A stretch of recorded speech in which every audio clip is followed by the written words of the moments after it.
A warm welcome is always waiting at Umapad Elementary School. More than 1,000 children attend this school in Cebu, Philippines. As I walk past each classroom, the excitement grows, and so does the noise.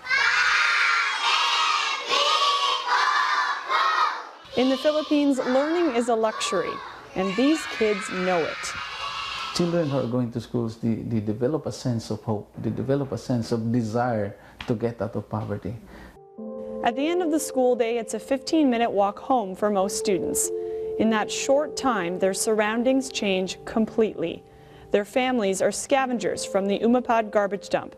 They pick through trash for a living. The first victim there are the children, because the children, they are the most vulnerable group of people.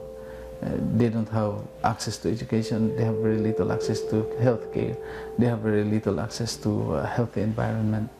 So that's Umapad. That's the place that we want to. That's the place that we want to help.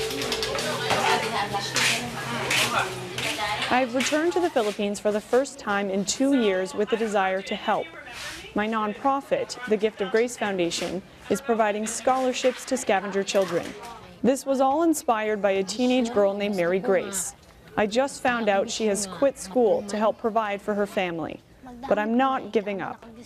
By putting our strength together, we are in a position of lifting a larger group of people, a larger group of children, getting out of poverty, getting out of a very oppressive situation like a dump site.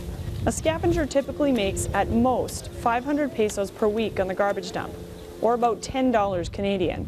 That is barely enough to cover the cost of rice for a family, let alone schooling. Basic education in the Philippines is free, but yet a lot of children do not go to school because they cannot afford to buy shoes, they cannot afford to buy their clothes, they cannot afford to buy their learning materials, books, ball pens, for examples, and school bags, umbrellas, for example, even slippers. They cannot buy those things. Those simple supplies are a barrier when you only make $2 a day. Still, I met many people working hard to give their families even just a little access to education. People like 29-year-old Genabell. Kanang mura na siya kanang bahandi gani nga dili maagaw sa lain, dili makuha sa lain. Bisan og sa imong kapobrehon kung nala kay grado, dato na ka para sa imong kagalingon.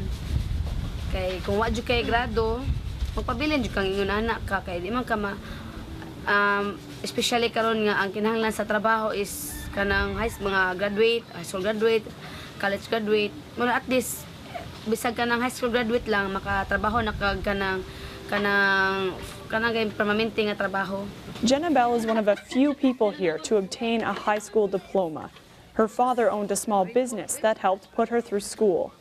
Now Genabell runs a sari-sari, or convenience store, at the dump site.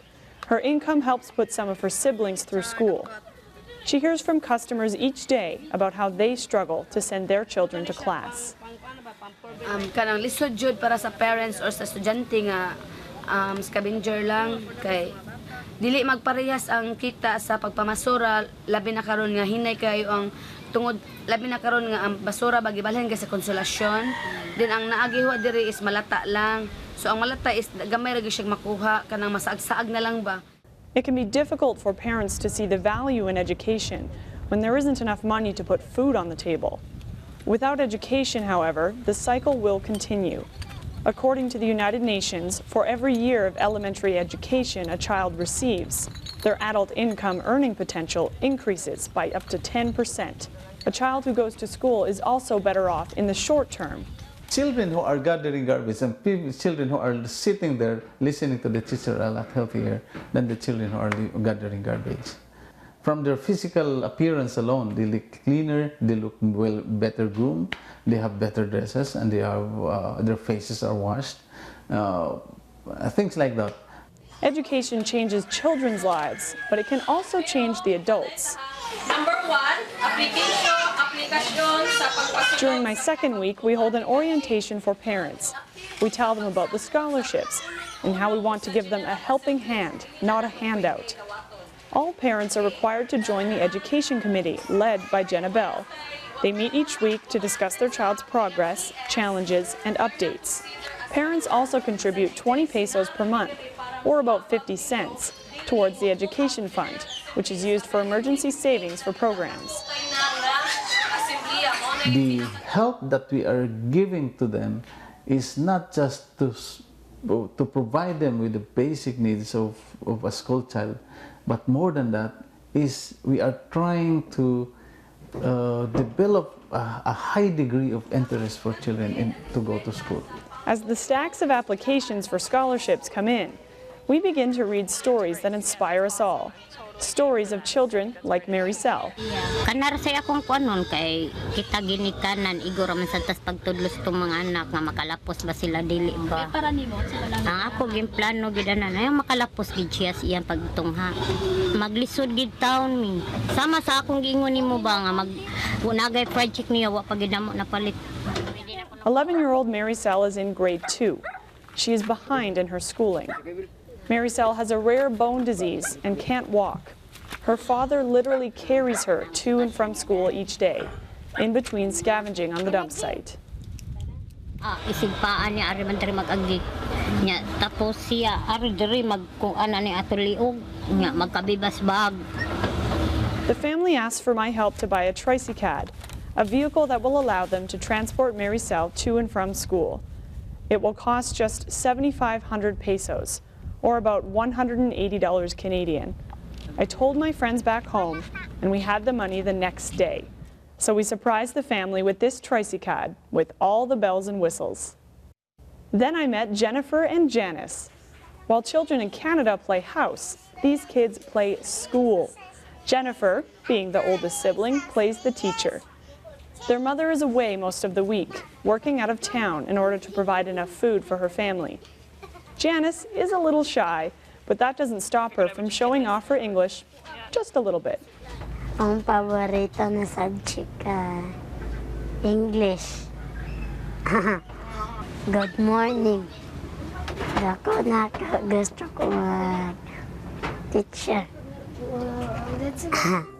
Finally, after 3 weeks in the country, it's time to officially announce our scholars and hand out their school supplies so generously donated by Canadians. I read the names out one by one. Juan Miguel, Jennifer, Charisse, Clifford, and 33 others. Each child whispered to me, "Salamat," meaning thank you. In those moments, all the frustration from a year of fundraising and planning disappeared. This is the reason I started the Gift of Grace. Still, I don't forget that someone is missing. Mary Grace did not come to our event.